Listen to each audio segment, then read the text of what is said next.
Ma'am 11th ஸ்டாண்டர்ட்க்கு admission போடணும். 11th அட்மிஷனா? இன்னும் 2 நாள்ல ஸ்கூல் திறக்க போது இப்போ வந்து 11th அட்மிஷன்னா?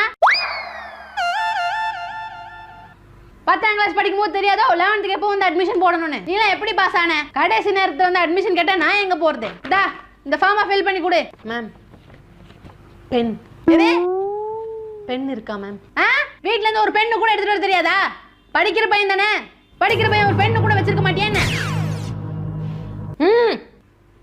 மேம் இந்த நேம்னு இருக்க இடத்துல தானே நேம் எழுதணும். சிறுபோல சாத்திரும் உனக்கு எதுக்கு ஆரம்பிச்சு? எப்படி நீ பாஸ் ஆன? அறிவு கட்டவனே, எரும மாடு. வீட்ல உட்கார்ந்து நல்ல டிவின்னு பார்க்கல, ஃபில் பண்றான்ப்பா. நீ எல்லாம் எப்படி 10ஆம் கிளாஸ் பாஸ் ஆன? இந்தியாவுக்கு என்ன ஸ்பெல்லிங்? எழுது திருப்பி. ஒரு இந்தியாவுக்கு ஸ்பெல்லிங் தெரியாது அறிவு கட்டவன கொல்லுங்க மேடம். ஸ்கூல்ல போட்டு இவனை கொல்லுங்க. இன்னைக்கு இங்கே உன்னை செருப்பால அடிச்சா வீட்டுக்கு கூட்டு போறேன். நீ படிக்க வேண்டாம், வீட்டுக்கு வா நீ.